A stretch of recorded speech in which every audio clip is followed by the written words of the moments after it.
না, পরিস্থিতি তো খুব ভালো। সেন্ট্রাল ফোর্স আছে। আর আপনারা দেখেননি গতবার মানে গত 16-21 বা এমপি ইলেকশনে কত তাণ্ডব চালিয়েছিল তৃণমূল, কত অনেকজন হয়তো মারা গেছিল। এবার কিছুই হয়নি কোনো জায়গায়, সামান্য কিছু ঘটনা আর কিছু তো হয়নি। তো সব কিছু ঠিক হয়ে যাবে। ওরা একটু ওই কুপ্রচার করছে যে এখানে ইভিএম হ্যান তেন, এরকম কিছু নেই। এরকম বিজেপি করতেও যাবে না, কারণ কোনো নেই কোনো। ওরা আগে যদি করতো তাহলে 16 আর 21 আসতো না। ওরা যে এসছে আসতো না। খুব আশাবাদী। আমাদের মেন লক্ষ্য হচ্ছে মানুষের সেবা করা। আর এবার ক্ষুদিরাম অনুশীলন কেন্দ্রের ছবি আপনাদের সামনে রাখবো, যেটা স্ট্রং রুম করা হয়েছে। একেবারে নিরাপত্তার বজ্র আটুনি সেখানে লক্ষ্য করা যাচ্ছে। কেন্দ্রীয় বাহিনীর জওয়ান ছাড়াও সাঁজোয়া গাড়ির নজরদারিতে ক্ষুদিরাম অনুশীলন কেন্দ্র। বিজেপি প্রার্থীরা আজকে সেখানে গেছিলেন। ক্ষুদিরাম অনুশীলন কেন্দ্রের যে স্ট্রং রুম, এখানে কিন্তু একের পর এক অভিযোগ উঠেছিল এর আগে।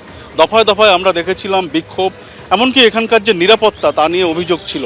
এবং এদিন অর্থাৎ গণনার আগের দিনে আমরা সকাল থেকে দেখছিলাম যেমনটা কেন্দ্রীয় বাহিনী ছিল, তেমনি পাশাপাশি পুলিশ কর্মীরাও ছিলেন।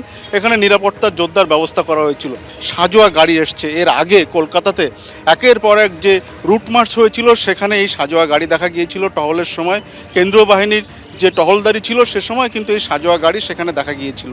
যে গাড়িগুলো এসছে জম্মু কাশ্মীর থেকে, এবং যে গাড়িগুলোর উপরে যেমনটা দেখা যাচ্ছে যে সিআরপিএফের একজন জওয়ান রয়েছেন এবং পিছনেও আরেকজনের দাঁড়ানোর জায়গা রয়েছে। এবং এই গাড়ি থেকে, এই গাড়ির চারপাশে সমস্তটাই নজরদারি করা যায় এবং খুব বিপদকালীন পরিস্থিতিতে এই গাড়ি সমস্ত কিছুর মোকাবিলার জন্য ব্যবহার করা হয়।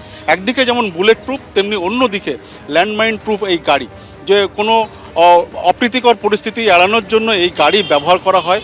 এবং সেই গাড়ি ভোটের আগে কলকাতায় দেখা গিয়েছিল এবং এবার নিরাপত্তার খাতিরে আনা হলো ক্ষুদিরাম অনুশীলন কেন্দ্রের সামনে, যেখানে বারবার নিরাপত্তা নিয়ে প্রশ্ন উঠেছিল। এবং গণনার আগের দিনে দুপুর থেকে এই ছবি দেখা যাচ্ছে।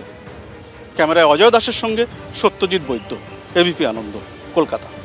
খুব ভালো, খুব ভালো। যে পার্সেন্টেজ অফ ভোটার্স বেরিয়ে এসে ভোট করেছে, তারা কি মমতা ব্যানার্জিকে রাখার জন্য ভোট করেছে নাকি মমতা ব্যানার্জিকে নামানোর জন্য ভোট করেছে? পরিবর্তনের ভোট।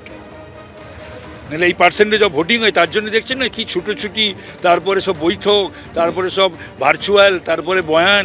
হ্যাঁ, পিসি ভাইপোর বয়ানের তো ছড়াছড়ি। 300 বলেছে তো, 6টা আরও অন্য কোনো জায়গা থেকে, রাজ্য থেকে ম্যানেজ করার চেষ্টা করছেন। আমার কাছে খবর আছে এখানে 294টা পাচ্ছেন, আর 6টা অন্য কোনো রাজ্য থেকে উনি ম্যানেজ করার চেষ্টা করছেন। ওই তবে কার কাছ থেকে করবে তাও আমি জানি না। তেজস্বীর কাছ থেকে করবে, না অখিলেশের কাছ থেকে করবে, না কেজরিওয়ালের কাছ থেকে করবে, না ওই ঝাড়খণ্ডের হেমন্ত সোরেনের কাছ থেকে করবে, আমি সেটা জানি না। না, পরিস্থিতি তো খুব ভালো। সেন্ট্রাল ফোর্স আছে। আর আপনারা দেখেননি গতবার মানে গত 16-21 বা এমপি ইলেকশনে কত তাণ্ডব চালিয়েছিল তৃণমূল, কত অনেকজন হয়তো মারা গেছিল। এবার কিছুই হয়নি কোনো জায়গায়, সামান্য কিছু ঘটনা আর কিছু তো হয়নি। তো সব কিছু ঠিক হয়ে যাবে। ওরা একটু ওই কুপ্রচার করছে যে এখানে ইভিএম হ্যান তেন, এরকম কিছু নেই। এরকম বিজেপি করতেও যাবে না, কারণ কোনো নেই কোনো। ওরা আগে যদি করতো তাহলে 16 আর 21 আসতো না। ওরা যে এসছে আসতো না। খুব আশাবাদী। আমাদের মেন লক্ষ্য হচ্ছে মানুষের সেবা করা। এবিপি আনন্দ, এগিয়ে থাকে, এগিয়ে রাখে।